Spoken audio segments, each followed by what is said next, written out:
우리는 어떤 상황 속에서도 주님을 찬양해야 될 줄로 믿습니다. 우리 옆 사람에게 인사할까요? 살아있는 게 복입니다. 인사합니다.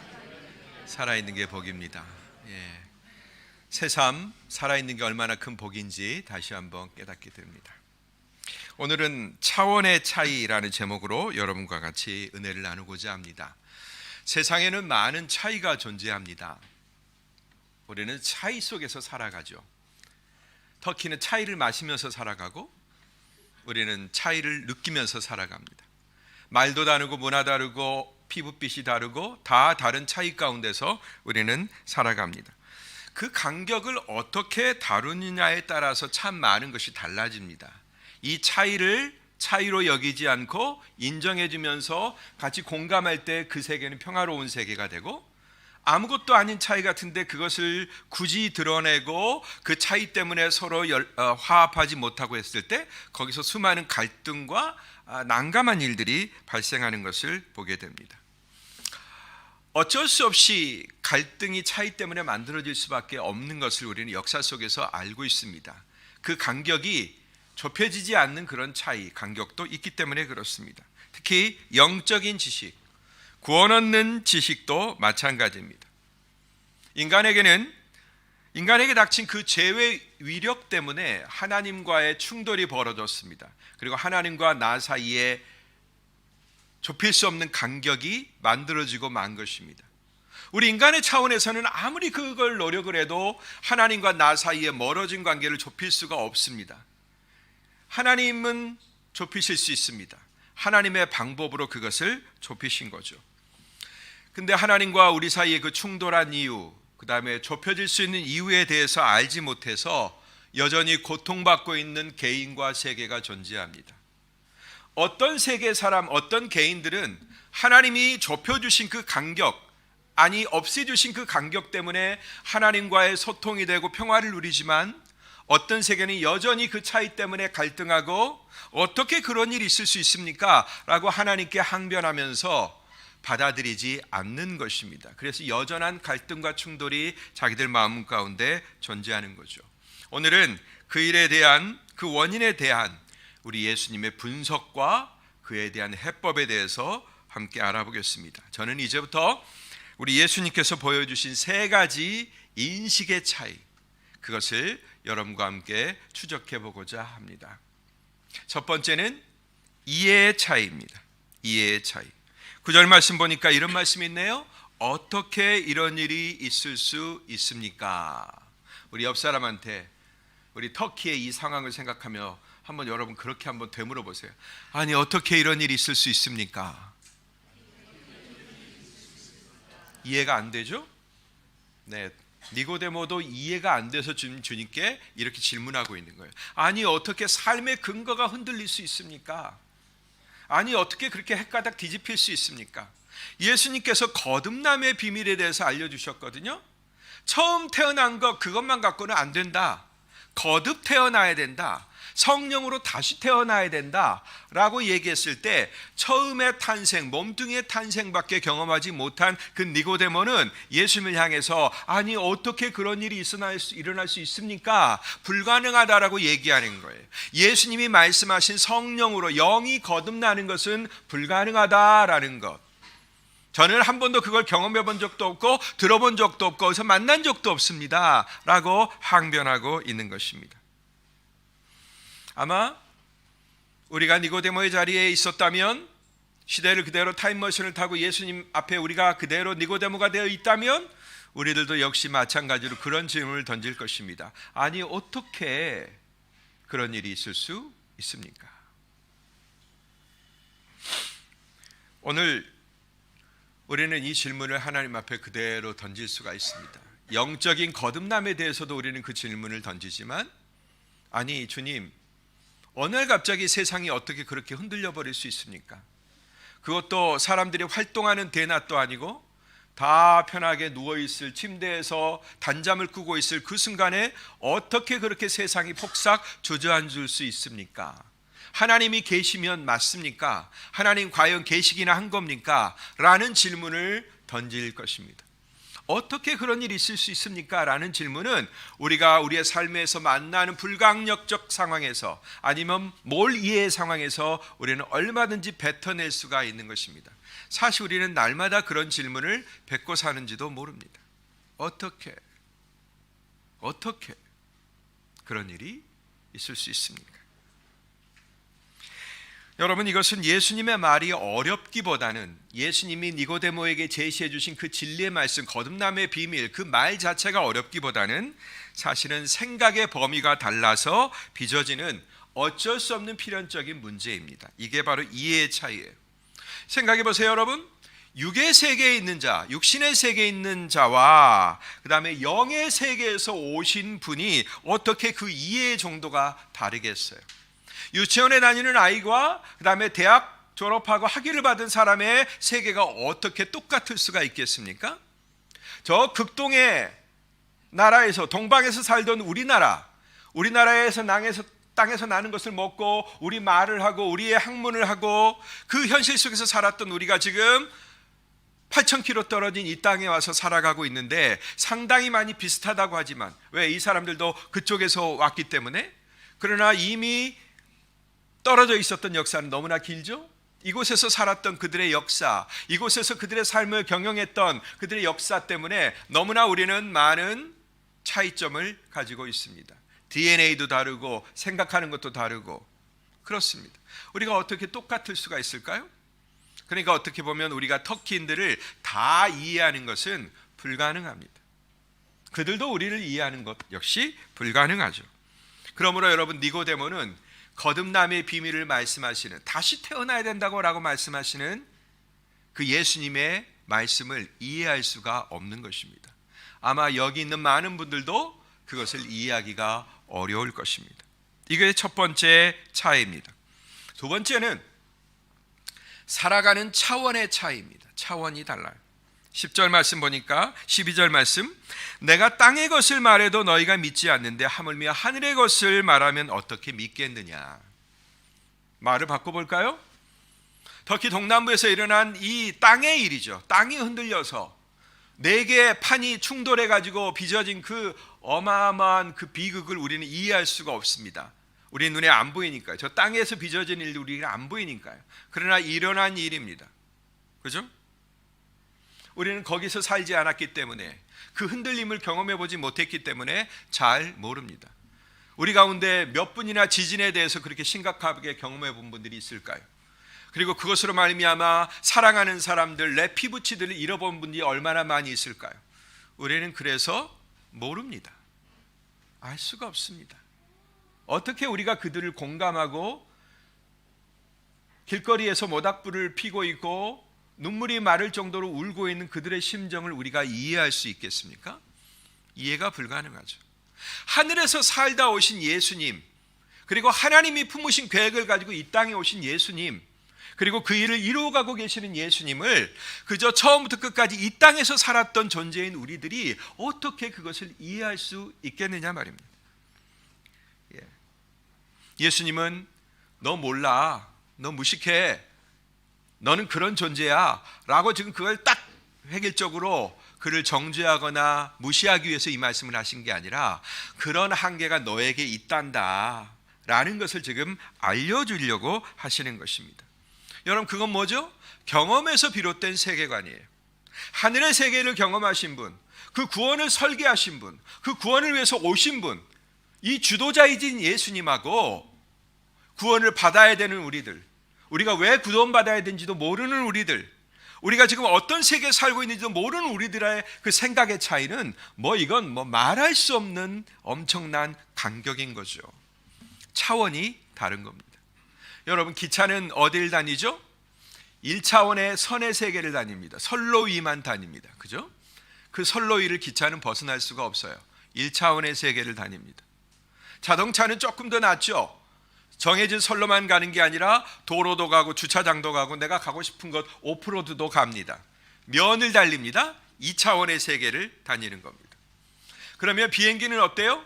공항에서 움직이기도 하고 그 다음에 바다를 건너서 공중으로 날아서 다른 나라로 옮겨오기도 합니다. 3차원의 세계를 다니는 거예요. 선과 면과 그 다음에 공간, 그 다음에 시간이 흐르고 있죠. 20분 전에 태양이 출발했다면 25분이 한참 지난 다음에 우리에게 그 빛이 도달하죠. 그 엄청난 시간의 간격을 우리는 알고 있는데 우리는 그 세계를 정복하지 못했습니다. 그러면 하물며 영적인 세계, 그 세계를 우리가 어떻게 할 수 있을까요?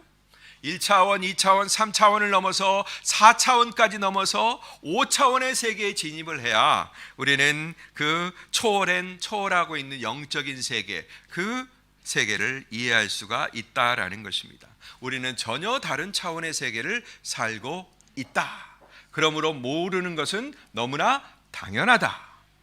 이것을 가지고 우리가 출발해야 된다라는 것입니다. 다 알 수 있다라고 생각하면 그 순간부터 아무것도 모르는 거예요. 오리무중에 빠지는 것입니다. 세 번째 중요한 차이가 있습니다. 이건 아예 상상할 수 없는, 그림조차도 그릴 수 없는 그런 일방적 차이입니다. 아예 이건 생각하는 방식 자체가 완전히 다르고 우리의 뒤통수를 뻥 하고 때리는 그런 일방적 차이입니다. 14절 말씀에 이런 말씀이 있네요. 모세가 광야에서 뱀을 들어 올린 것 같이 인자도 들려야 한다.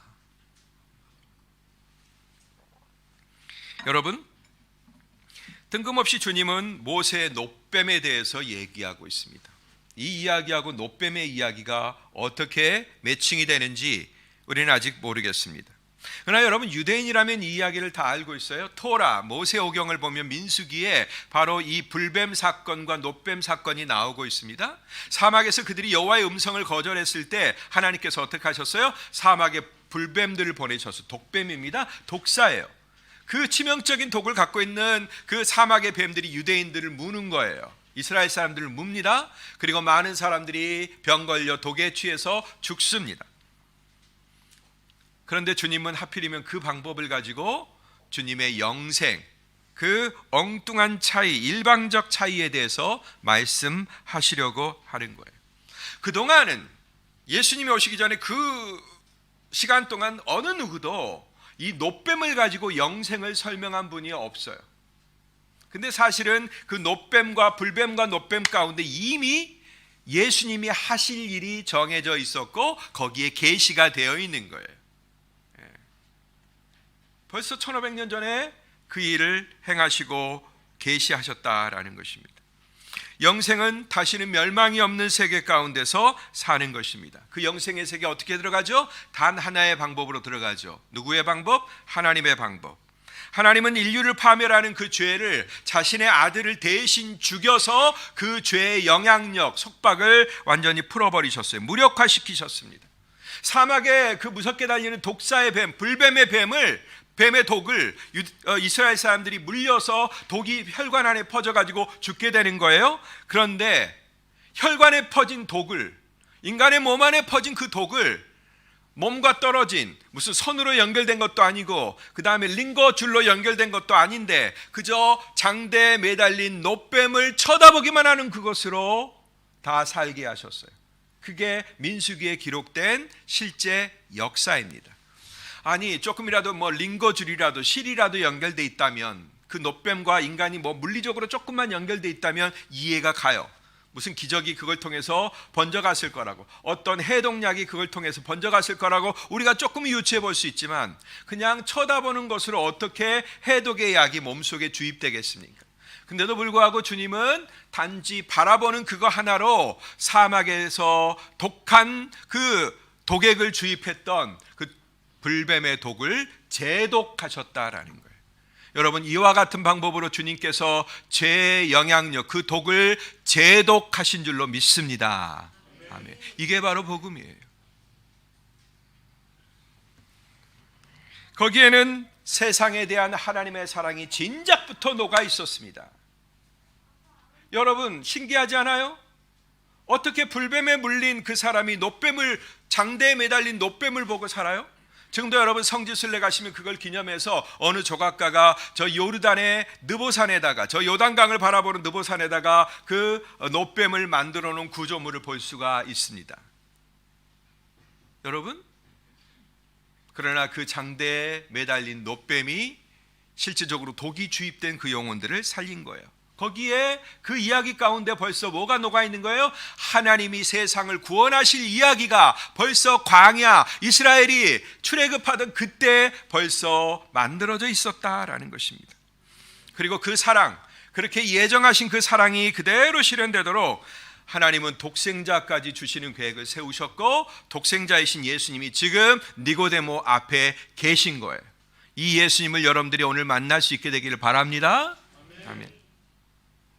그리고 그 대상인 인간에게는, 그 이스라엘 사람들에게 뭘 요구하셨어요? 봐라, behold, 그냥 보기만 해라 하면 낫는다라고 했어요. 그런데 여러분, 독에 물리면 얼마나 몸이 괴롭습니까? 뱀에 물리면 그냥 손가락 하나 까딱하는 것도 어렵죠. 몸이 팅팅 붓고 어떻게 그걸 보겠어요? 텐트 바깥으로 기어나가지고 어떻게 보겠어요? 의지와 소망이 없으면 불가능합니다.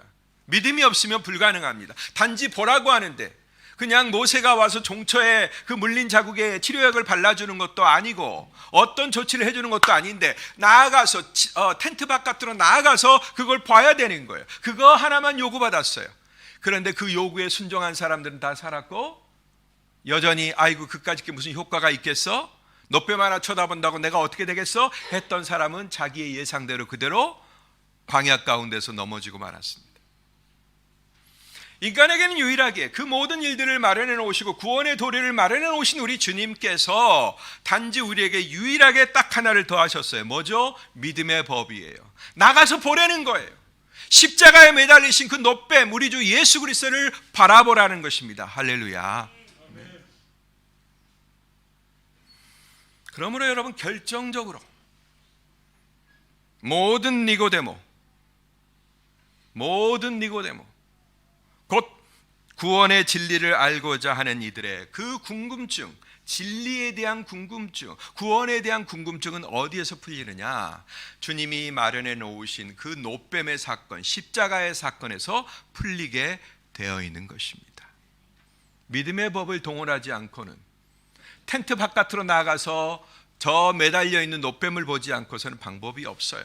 이 세상에 계시되신, 이 세상에 하나님의 아들로 오신 우리 주 예수 그리스도를 의뢰하지 않는 한 우리는 우리를 둘러싸고 있는 이 수많은 어려움과 난관과 이 찰나의 생애로부터 벗어날 방법이 없다라는 것입니다.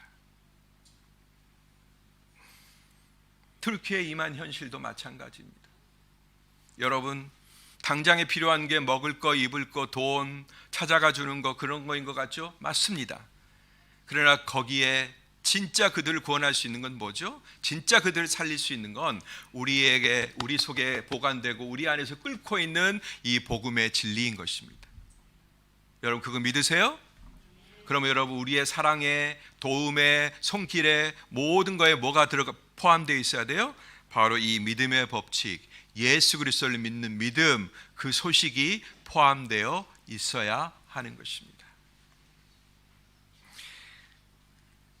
그러면 이제 우리들 안에 존재하고 있는 이 엄연한 생내적인 한계, 예수님이 지적해 주신, 그래 너희는 이렇게 해서 뭘 이해할 수밖에 없어, 지각할 수가 없어 라고 했던 그 인식의 한계, 그 다음에 경험과 판단의 차이를 우리는 어떻게 극복할 수가 있을까요? 이 두 가지 한계를 우리는 어떻게 극복할 수 있을까요? 그 다음에 일방적 차이까지 우리는 어떻게 극복할 수 있을까요? 주님이 제시한 방법은 뭡니까? 바로 우리는 이 세 번째 일방적 차이에 대해서 온전히 인식하는 것입니다. 이해의 차이, 차원의 차이, 지금은 어떻게 해볼 수가 없어요. 그러나 이 일방적 차이 안에 해법이 있다라는 것입니다. 이걸 제대로 인식하고 우리가 이제는 뭐 해야 돼요? 이 땅에서의 눈이 아니라 하늘의 시야를 확보하고 나의 시각이 아니라 주님의 시각으로 세상과 사람을 보아야 한다라는 것입니다. 그러면 어떻게 그 시각, 시야를 확보할 수 있습니까? 그건 바로 예수님이 제시하신 방법을 따르면 돼요. 그 일방적 차이, 우리가 도저히 뛰어넘을 수 없는 그 차이, 차원의 차이, 그 모든 것들을 뛰어넘게 하신 주님의 방법을, 주님의 해법을 따르면 된다라는 거예요. 주님은 문제점만 제시하지 않으셨어요. 해결 방법까지 제시해 주시는 거예요. 이게 복음이죠. 세상의 모든 종교는 해결 방법을 제시해 주지 않습니다. 다 네가 노력해라, 네가 뚫어라, 네가 해결해라, 그겁니다. 그러나 주님은 해결 방법을 가지고 그것까지도 제시해 주셨어요. 뭐냐? 바로 그를 믿는 사람은, 3장 16절, 그를 믿는 사람은 멸망하지 않고 영생을 얻게 하려는 것이다. 그를 믿는 사람은. 인식의 차이? 뭘로? 믿음으로. 차원의 차이? 뭘로? 믿음으로. 일방적 차이, 도저히 공유할 수 없는 그 완전한 원리적 차이, 그걸 뭘로? 믿음으로 극복하라라는 것입니다. 예수님은 이 차이와 간격을 그대로 방치하지 않으셨습니다. 너희들 이게 문제야, 문제의식만 뚝 던지고 놔두지 않으셨어요. 그러므로 이렇게 해결받기를 바란다. 이 세상에는 방법이 없고 너희들이 연구한 어떤 방법으로도 안 되고 여태까지 종교를 믿어왔던 그 어떤 방식으로도 안 되고 내가 제시한 방법, 바로 그를 믿음으로 가능하다. 여러분, 이것이 얼마나 중요하셨던지 예수님은 이 그를 믿음으로, 그가 누구예요? 자기 자신 아닙니까? 나를 믿음으로죠. 그런데 이것까지도 객관화시키는 것을 볼 수가 있습니다. 하나로 명제로 만들기 위해서 예수님 자기 자신마저도 어떻게 해요? 제3인칭으로 부르시는 것을 보게 돼요. 우리에게 진정한 새로운 시각을 갖게 하시려는 그런 하나님의 배려입니다. 히브리서 기자도 이 사실을 우리에게 명제로 언급하고 있습니다. 11장 1절 2절입니다. 믿음은 바라는 것들의 실체이며 보지 못하는 것들의 증거입니다. 참으로 조상들은 이 믿음으로 인정함을 받았습니다. 할렐루야. 바라는 것들의 실체이며 보지 못하는 것들의 증거이다. 자, 믿음이라는 걸 내놓아 보세요. 구원 얻는 진리에 대해서 우리에게 내놓아 보세요. 우리가 어떻게 할 수 있습니까? 니고데모처럼 다 한결같이 그렇게 얘기하지만, 그래, 거기에 대한 해답은 이거다. 바로 믿음의 눈으로 봐야 된다. 믿음은 너희가 바라는 것들의 실체다. 보지 못하는 것들의 증거다. 그리고 너희 조상들, 믿음의 법을 따랐던 너희의 모든 조상들, 너희가 그렇게 자랑하고 흠모하고 닮고 싶어하는 너희의 모든 조상들은 바로 이 믿음으로 나에게 인정함을 받은 자들이다.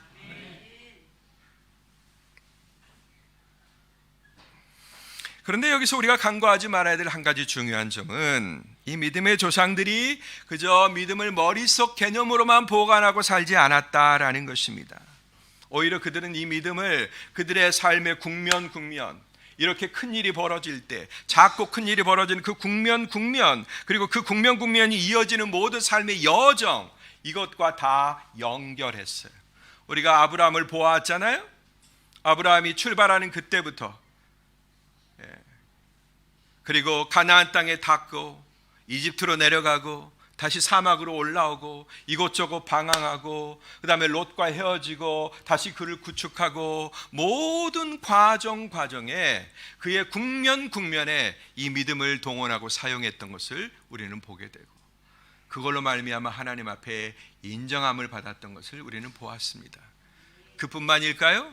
앞으로 우리가 보게 될 야곱도 마찬가지고 믿음의 모든 신앙의 선진들이 마찬가지고 또 다윗도 마찬가지입니다.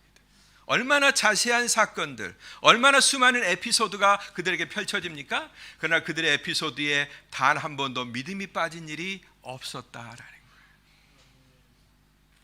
그게 바로 그 증거로 단적으로 우리에게 보여지고 있는 것입니다. 그러므로 이 믿음의 실제를 살았던 사람들, 바로 그들을 우리 주님은 우리에게, 이게 바로 믿음이야, 믿음을 정의하는 걸로 주니까 어렵니? 그래, 이들을 봐. 아브라함이 걸었던 그 길을 봐라. 야곱이 걸었던 그 길을 봐라. 다윗이 걸었던 그 길을 봐라. 사무엘이 걸었던 그 길을 봐라. 너희가 성경을 사랑하고 성경에서 너희들이 드러내고자 하는, 자랑하는 그 인물들을 봐라. 그들의 한 걸음이 바로 믿음의 삶이었고, 이게 바로 믿음이란다 하고 그들의 삶을 우리에게 교보제로 허락해 주셨다라는 거예요.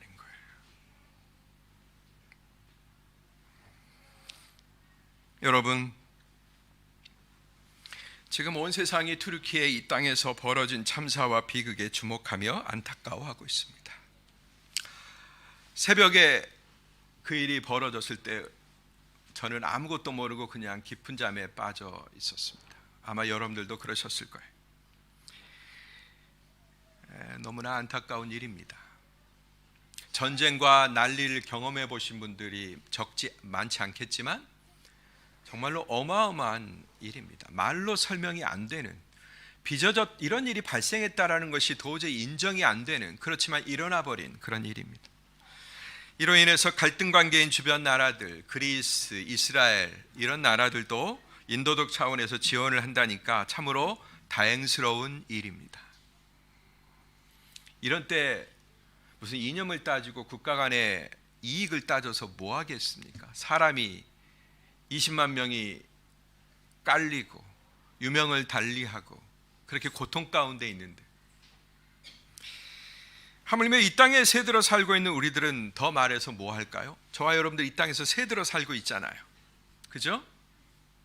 이들이 만들어 놓은 문화 가운데, 이들이 개척해 놓은 세계 가운데, 이들이 뚫어 놓은 길을 활용하며, 이들이 생산해낸 음식을 먹으며, 이들이 체계로 잡혀 놓은 모든 정부 시스템 가운데 우리가 들어가서 그 안에서 보호를 받으며 살고 있잖아요. 그죠? 세금도 안 내면서 우리는 새들어 살고 있는 겁니다. 우리는 이들에게 빚진 마음을 가져야 하는 것입니다. 튀르키예 국민들이 당하고 있는 이 고통을, 그렇기 때문에 우리는 적어도 딴 나라에 있는 사람들보다는, 딴 동네에 있는 사람보다는 조금 더 가깝게 그렇게 여겨야 될 줄로 믿습니다. 그리고 우리가 정말로 나눌 수 있는 것이 있다면, 얼마나 우리가 나눌 수 있는 것이 많습니까?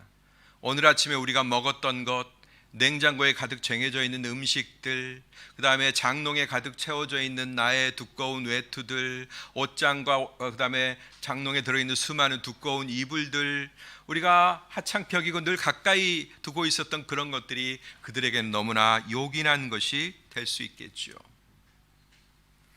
이처럼 이것들을 공유하는 것, 이런 작은 것들을 공유하는 것, 이렇게 사랑하는 것이 우리 주님의 구원 계획과 전혀 대치되지 않습니다. 우리 기독교에는 두 가지 구원에 대해서 외치는 사람이 있어요. 하나는 영혼의 구원, 우리 영혼의 구원만을 자꾸 외치는 부류가 있습니다. 또 어떤 분은 극단적으로 사회적 구원만 자꾸 외치는 부분이 있어요. 그러나 여러분, 우리의 현실을 외면한 영혼의 구원만 외치는 것이 무슨 의미가 있습니까? 또 우리의 영혼을 도외시한 사회적 구원, 도움만 주는 것은 또 무슨 의미가 있습니까? 이 두 가지가 병행이 돼야 되는 거죠. 따라서 하겠습니다. 하늘의 구원과 땅에서의 구원은 연결되어 있다. 연결되어 있습니다. 하나님께서 어떻게 이 땅의 삶과 하늘의 삶을 분리하십니까? 그러면 이 땅에 있는 우리들에게 메시지를 던질 이유가 없죠.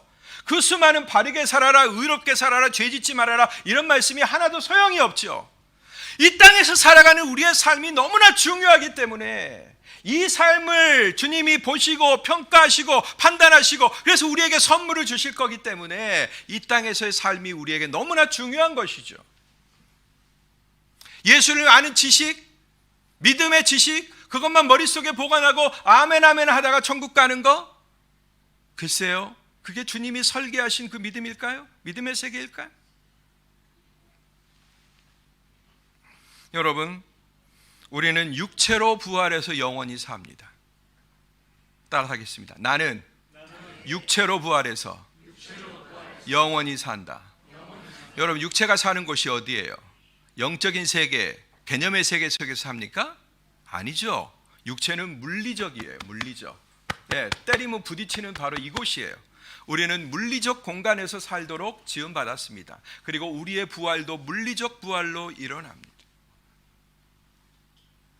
이것은, 이전 것은 분명히 지나갈 거예요. 우리의 연약한 육체도 지나갈 것이고, 이 탈 많고 흠 많고 근거가 흔들리는 이 땅의 연약함도 물러갈 것입니다.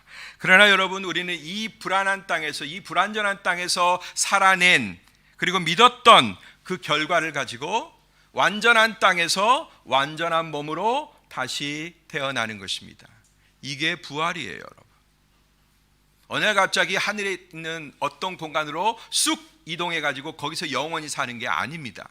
혹 그렇게 사는 분들이 지금 있지만, 먼저 돌아가신 분은 그렇게 살고 있지만 그분들도 다시 부활의 몸을 가지고 이 땅에 오셔서 우리랑 같이 사는 거예요. 우리들도 그렇게 될 겁니다. 하나님이 가져오시는 것은 새 하늘과 새 땅을 가져오시는 거예요. 새 육체를 우리에게 주시는 거예요. 그러므로 여러분, 우리가 그 믿음을 오늘날 어떻게 드러내고 구현해야 되겠습니까? 그 세계, 앞으로의 그 신천신지 평화의 세계, 아름다운 세계는 이 불완전하고 못마땅한 이 세계에서 살아낸 그 결과를 가지고 우리가 그 세계에서 상을 누리며 상급을 누리며 살아갈 것입니다. 그러면 그 미래의 아름다운 날을 오늘날 우리가 어떻게 결정할 수 있겠느냐 말이에요. 우리는 그 미래를 결정할 수 있습니다. 이 땅에서 주신 그 말씀, 사랑하라는 말씀, 진리를 따르라는 말씀, 그것을 그대로 순종하며 그 미래를 결정할 수 있는 줄로 믿습니다. 아멘. 기회가 우리에게 있는 거예요. 오늘 성경에서 포기하지 않는 우리 예수님을 만납니다.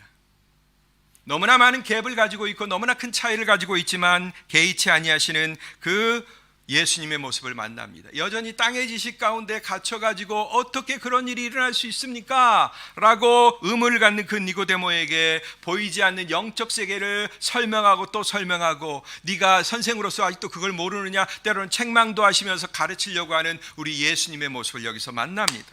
여러분, 무엇 때문에, 왜 그렇게 하실까요? 우리 예수님이 뭐라고 그렇게 바리새인 별로 좋아하지도 않으셨잖아요. 그죠? 한밤에 피곤하게 그 사람 만나서, 낮에 찾아온 것도 아니고 예수님이 쉬셔야 시간에 찾아온 그 사람을 이토록 오래 만나면서 진리에 대하여 나누시는 이유가 뭘까요? 여러분, 우리가 성경에서 지금 잠깐 만나니까 이 얘기가 아주 찰나인 것 같고 짧은 몇 분인 것 같지만, 여러분, 진리에 대한 이야기가 그렇게 쉽게 대화로 오고 가나요, 여러분? 인사도 해야 되고 사정도 들어야 되고 찾아온 이유에 대해서도 얘기해야 되고 많은 이야기가 오고 갔을 거예요. 중요한 이야기만 여기 기록되어 있는 겁니다. 그 밤에 소중한 시간을 내주시면서 그 오해하고 있고 몰리의 가운데 있고 몰지각한 그 사람에게 계속해서 하나님 나라를 가르쳐 주시고 그 다음에 영의 지식을 선물해 주시는 그 예수님의 이유가 어디 있다고 생각하세요?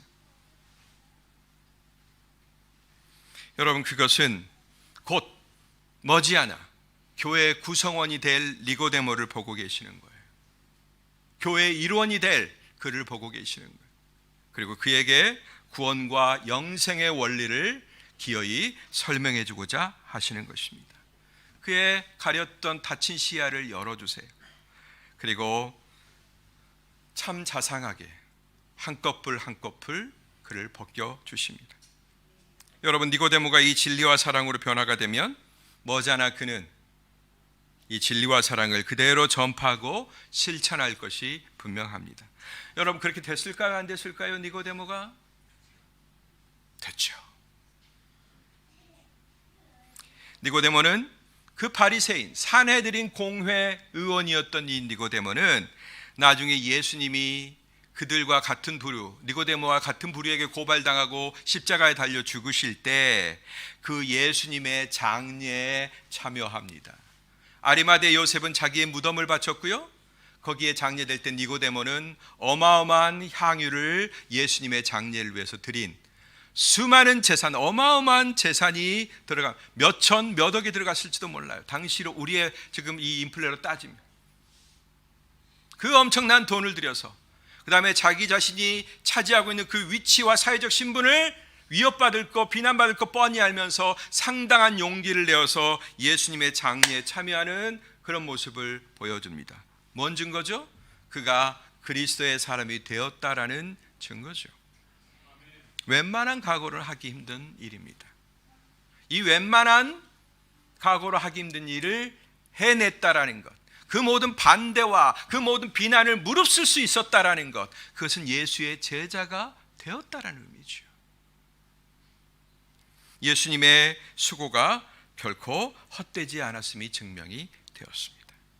마찬가지로 지금 우리가 당하고 있는 이 비극을 당하고 있는 투르키예 국민들의 고통과 슬픔의 현실을 돌아본다면 니고데모를 예수님이 돌아보셨던 것처럼 우리 역시 이 트루키의 국민들의 슬픔과 고통의 현실을 우리가 돌아본다면 그들 역시 뭐잖아. 결정적인 순간이 올 때 그 사랑의 죽음을 죽으신 그 예수님을 생각하며 그들이 용기 있는 자리에 서게 될 것을 믿습니다.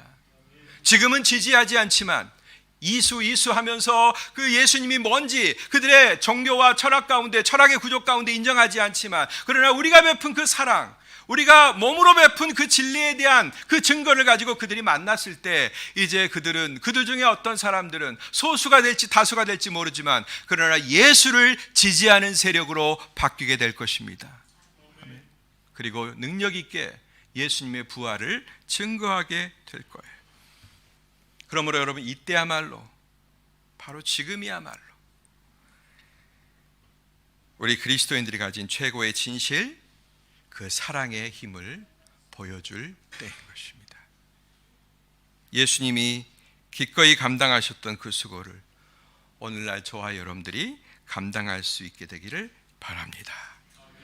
옆 사람에게 권유해 주세요. 우리 사랑의 힘을 발휘합시다. 아멘. 네, 사랑의 힘을 발휘하십시다. 우리 함께 이 시간에 합심해서 트루키에와 고통당하고 있는 이웃과 그 다음에 앞으로의 일들을 위해서 마음을 모두고 입술 모아서 기도하며 나아가겠습니다. 기도하겠습니다.